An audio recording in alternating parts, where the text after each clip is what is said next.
on your chairs and hold your children tight. A mighty feud is starting and you'll see it all tonight. The Clampett clan is fighting mad, their honor's been besmirched. Sweet Ella Mae's been courted, but the darling ain't been churched.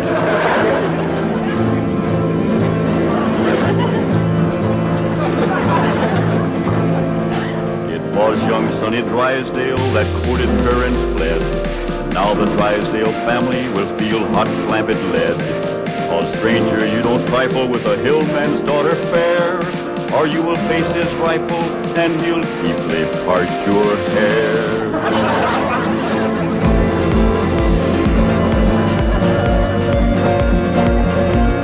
Now here's the handsome rascal that started this year feud.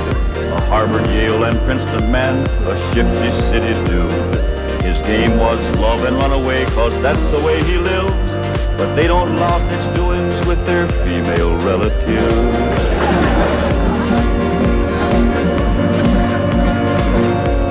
Now they're on their way next door, loaded up for bear.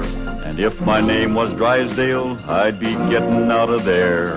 'Cause mountain justice does demand that when a wrong's been done, the kin of him that done it must also face a gun.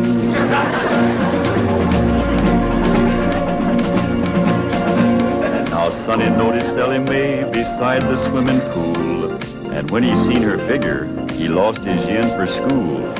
He wrapped himself up in a towel and played upon his lyre, and while he twanged, the songs he sang did set her heart afire.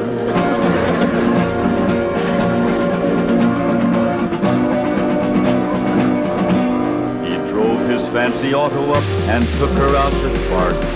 All alone, unchaperoned, he kept her after dark. He took her in the parlor and he taught her to be grand. He showed her how to walk and talk and tried to kiss her hand.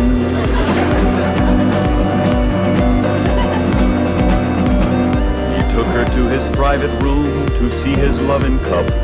A man that wins a prize for that ain't on the up and up.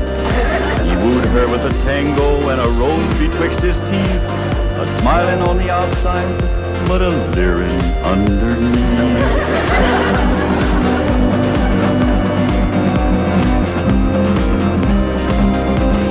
They even had a wedding dance and he joined in the fling. He brought along his dancing shoes but didn't bring no ring. The Clampetts was a-planning for a wedding in the Vale, but they was duped. He flew the coop and went running back to Yale.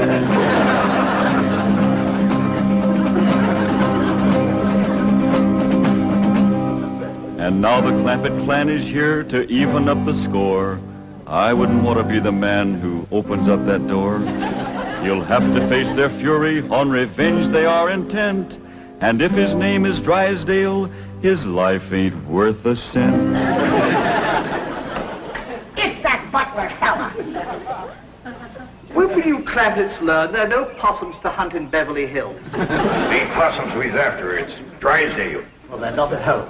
Mrs. Drysdale returned to Boston with Sonny, and Mr. Drysdale's at the bank. Let's shoot him. There ain't gonna be no shooting unless it's talked first. When will Mr. Drysdale be home? Not until late this evening. That's talk enough. Let's go to shoot. Now, Granny, you can't shoot an unarmed man. That's right. I lost my head. Here. Now, when death row counts 3, we go at it. 1, 2. Now, hold on. Mr. Butler here ain't done us no wrong. He's one of their clan. I said there ain't gonna be no shooting unless it's talked first. I'll speak to Mr. Drysdale. Thank you kindly, Mr. Butler. Yes. Thank you very kindly, Mr. Butler. Why didn't you ask him to dance with you? I was ashamed of you in front of these young'uns. Is that any way to learn them feuding? It takes my family to know how to feud. Why, we drove the Botkins clean out of Napoleon, Tennessee, chased them off, burnt their shack, and shoveled their footsteps off the path. Hot diggity dog. That's what I call feuding. I'm sure proud to come from a family like yours, Granny. That's the Moses family. Too bad our blood is being thinned out, cooled off, and watered down with the Clampett blood. Now, Granny, you just simmer down to a boil. I'll see the right thing is done by my daughter. Jethro, you drive me down to the bank. Drysdale, me'll have a man-to-man talk. Ain't you about a man and a half short?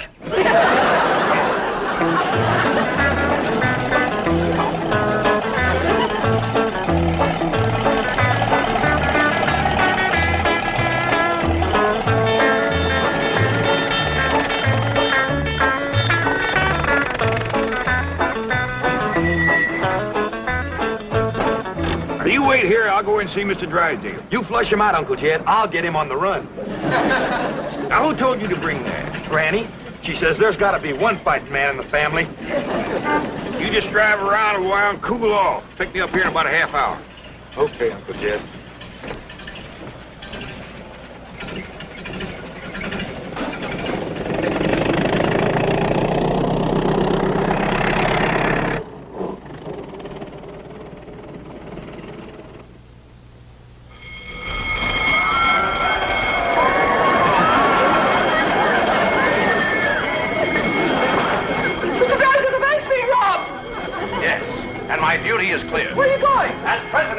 There's only one place for me at a time like this, my bulletproof closet.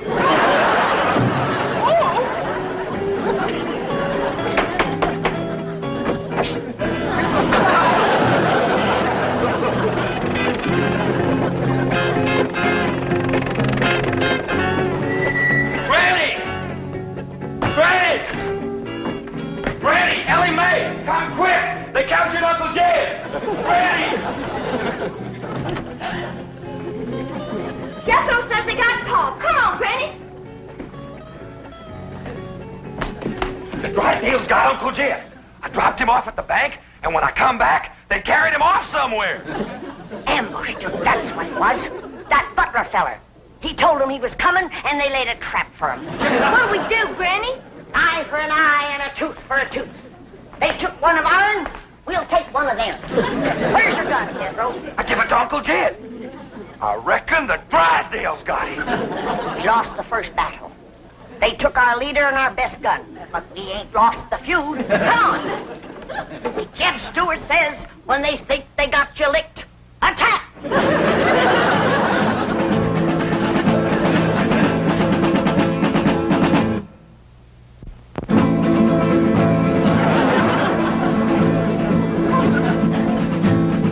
Now the feud is growing hot, the Clampetts lost a man. Their leader now is Granny from the fightin' Moses clan.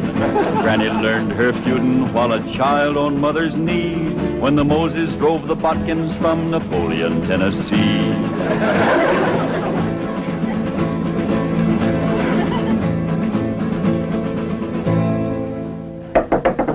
Now, Jethro, when he opens the door, you grab him. Ellie, hold his gun. Yes? Okay, Granny, let's go. Cut me down. Put her down, Jethro. We don't want her. Who don't? We don't. What's going on? There's a feud going on. You know something, Ellie? Feuding's fun. Jethro, put her down. They got one of our men folks. We're going to take one of their men folks. How about we take her along as kind of an extra? No, not unless they captured one of our women folks. Ellie Mae, you go in there and surrender. I ain't going to do it. Jethro, put her down. How about I towed her as far as home and then let her escape? A little at a time.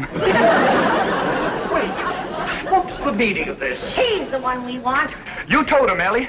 My arms is full. Put her down before I take you to the woodshed.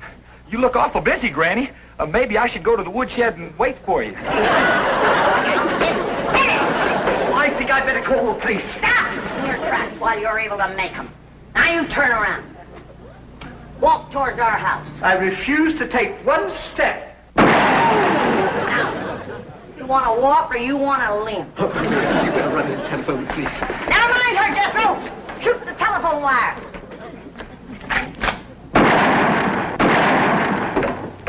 There's what's having your mind on women can do to you. It took you 2 shots to get that wire. Oh, Granny, I got 2 wires.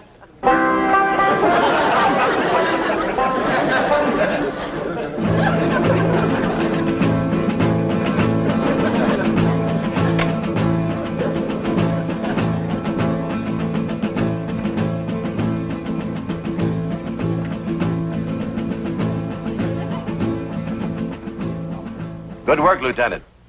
You've apprehended what is obviously a very dangerous criminal. I'm coming over and personally hand the reward money to you and your men. What's that? Oh, just to you. Very well. Miss Hathaway, perhaps you'd like to drive me over to police headquarters. You're interested in psychology? I'm completely intrigued with the subject. What's the connection? The fellow who tried to rob our bank must be a complete nut. They've got 2 psychiatrists with him. What are his psychotic symptoms? He claims to have $25 million.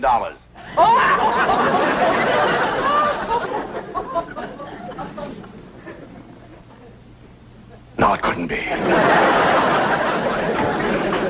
I keep telling you and telling you, I got $25 million in Mr. Drysdale's bank. No, you didn't. They caught you before you got a penny. You're patient, Doctor. Obvious delusions of grandeur. Now, tell me, about this bank attempt, did you have any accomplices? Any what?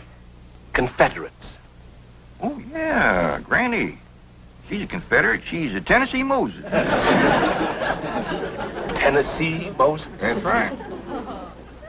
Tell me, did she lead her people out of Tennessee? Sure did after they whooped the Butkins. Don't you mean the Egyptians? Well, they probably whooped the Egyptians, too, if they got in their way. Granny's folks was fighting food. They certainly were. They defeated the best fighters Pharaoh had. I don't know about that, but they whooped the best fighters Napoleon had. Napoleon? Doctor, may I? You may not. I'm the one who uncovered this hallucination. Tell me about Napoleon. Yes. You say Granny's folks won that fight? They sure did. Over Napoleon? Oh, yeah, they tromped all over Napoleon. Fabulous. But how were they able to do it? Did they fight with superior weapons?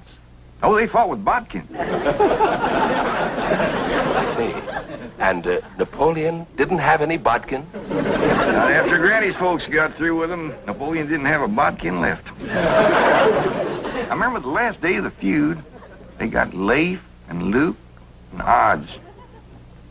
Odds? Odds bodkin. Please. But just for a minute. Oh, perfectly safe to look out through the bars. After all, it's... Mr. Clappett! Miss Jane, Mr. Drysdale, he sure didn't treat me very good over to your bank. My first visit, too. Let this man out of here. He's got $25 million in my bank. Open this door. Open it. Open it. Oh. Lie down, mister. Lieutenant! Lieutenant!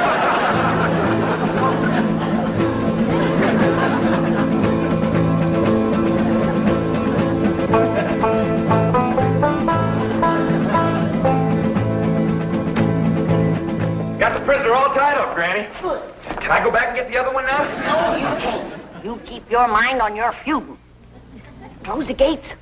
Yes, ma'am. Throw up the barricade. Yes, ma'am. Good. Here. You walk safely while I check the lookout. Ellie Mae! Any sign of the enemy yet? Not yet, Granny. All clear. Sound the alarm if you see a Drysdale coming. I will, Granny.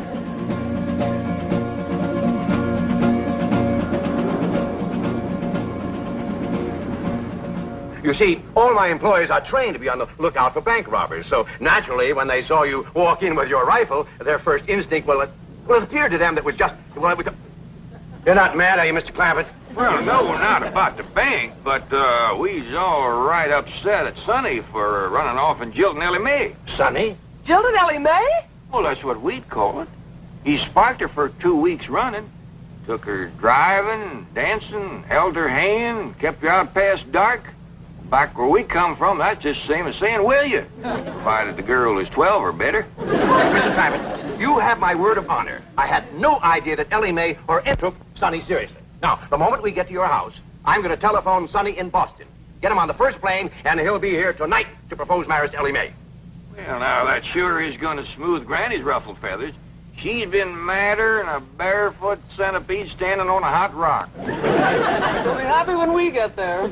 Yes, bless her sweet little heart.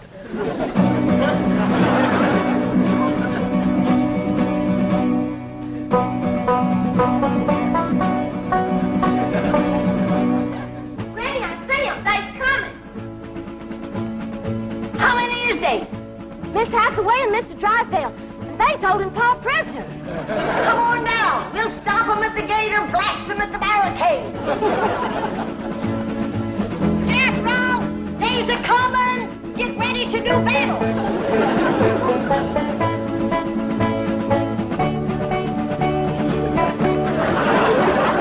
Clear your head in the presence of the stars and bars. Then get to the gate. Take cover. Everybody inside. We'll shoot at them through the porthole.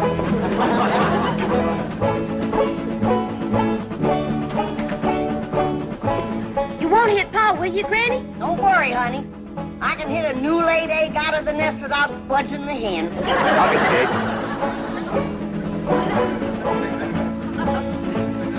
Stop where you are. Stay right there. Granny, it's me, Mr. Drysdale. I'm coming in. Let's get out of here. I'll learn them Yankees who they're feuding with.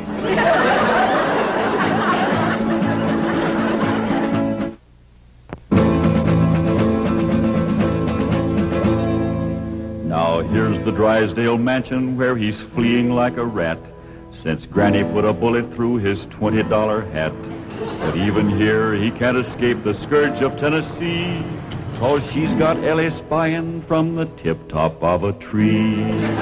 Granny, they took Pa over to the Drysdale's house. Come on down. We'll go get him.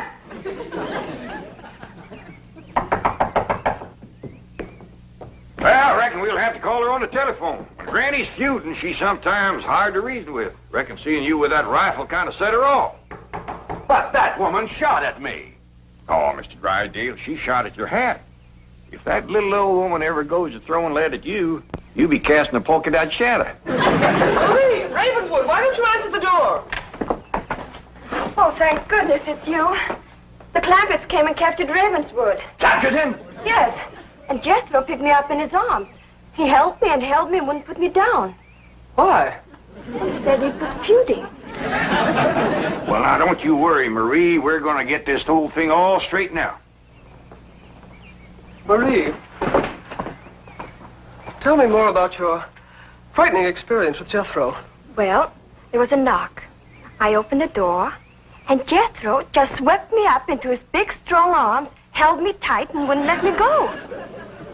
And he said that was feuding. Yes. That's why I was afraid to open the door right now. Marie, you've been through a shattering ordeal. Go and lie down. I'll watch the front door. Come on, Jethro. We're going back to the Drysdale's house. Hot diggity dog. That's the part of feuding I like. Yes, we're taking you with us, Mr. Butler.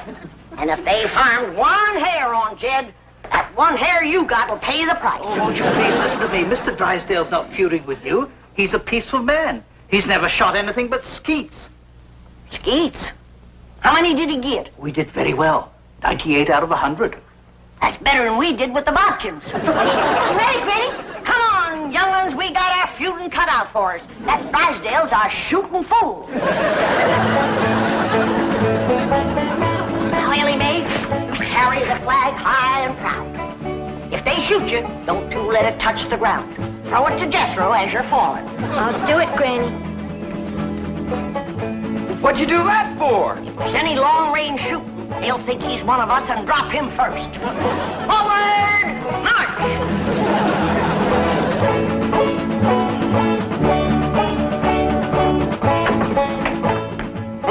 No wonder the phone wouldn't work.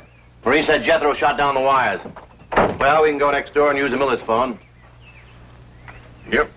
Been cut with a rifle bullet. Kind of ragged, though. Jethro must have been upset. That's bad shooting to cut those little wires with a rifle? Why, when that boy puts his mind to it, he can pick a gnat off a plate of grits at 500 feet in a heavy fog. I'm the only one who can outshoot him. Except for Granny and Ellie Mae. Well, what skeet shooters you'd make. What skeet? Oh, they're clay pigeons. That's what I shoot. Clay pigeon? Oh, it's wonderful. I love it. Your wife must be a first-rate cook.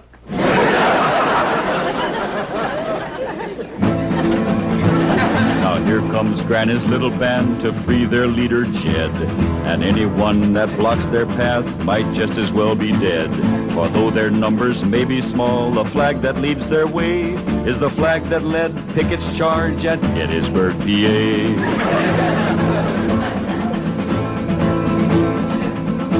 Stop for a minute. I got an idea. We'll use Mr. Butler here as a decoy, and we'll surprise him. What you mean, Granny? You knock on the door, and you yell to him inside that it's you. Then we'll rush in and we'll get Jed. And maybe somebody else, too, huh, Granny? You keep your mind on your feuding. Come on.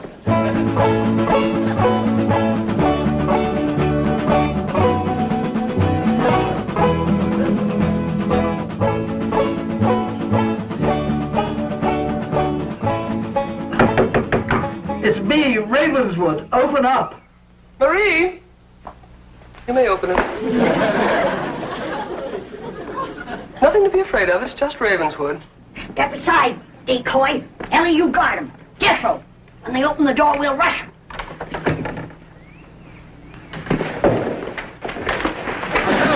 Yeah. Where's Jed? What'd you do with him? Talk fast. Oh, he's not here. He's next door with Mr. Drysdale. Search the house, Jethro. Jethro! Jethro! Yeah, Granny? Put her down. She's light as a feather. Put her down and go look for your Uncle Jed. Now go search the house. Jethro, you're unfamiliar with the place. I'll show you around. What'd you do that for? A feud is a feud.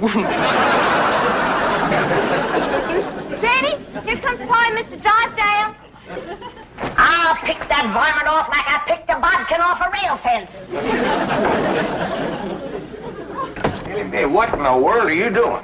Guarding the decoy, Pa. Ravenswood, you Boston Yankee, bear your head in the presence of our flag. See, our flag? My family came from Tennessee. Mine did too. Jed, I always did like this man. Why, sure, Granny, and he's going to make Sonny do the right thing by Ellie Mae. What does that mean, Pa? Going to make Sonny come back here and marry you. I don't want to marry Sonny. You see, Granny, the whole doggone feud was for nothing. Not altogether, Jed. Why, we might never have known that Mr. Drysdale here was a fine gentleman from Tennessee. Yeah. Tell me, ever hear of the Moses family? Hear of them? Why, my mother's family feuded with them for years. You mean your mother was a bodkin? Drysdale, don't ask me why. I just commenced a running. You heard him. Run, you yellow bodkin, I'm a Moses.